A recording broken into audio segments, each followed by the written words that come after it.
5चा घातांक 25 अधिक 5चा घातांक 25 अधिक 5चा घातांक 25 असं करत करत 5 वेळा टाकून इथे त्याचं उत्तर त्याला किती विचारलेलं आहे. तर याचं उत्तर काढत असताना बघाल काय करतो आपण, तर प्रथम लक्षात ठेवा x अधिक x काय करतो आपण, तर 2x करत असतो.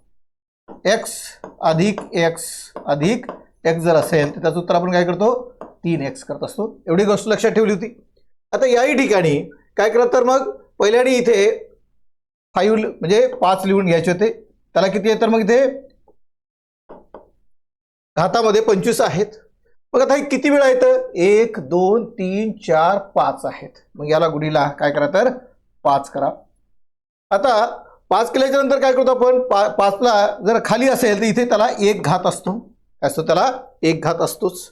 मग जर पाया समान असेल तर घातांकाची काय करतो आपण, तर बेरीज करतो. पाया समान असेल तर घातांकाची बेरीज करतो. मग काय होईल या ठिकाणी, तर इथे पाया समान आहे, 5 हे समान आहेत, मग घातांकाची काय बेरीज होईल, तर 1 अधिक 25 होईल. म्हणजे उत्तर काय येईल, तर 5चा घात 26. 5चा घात 26 हे उत्तर येईल. म्हणजे पर्याय क्रमांक कोणतं बरोबर आहे, तर 4 हे बरोबर होतं. जर व्हिडिओ आवडला तर लाईक करा, शेअर करा, सबस्क्राईब करा. थँक्यू.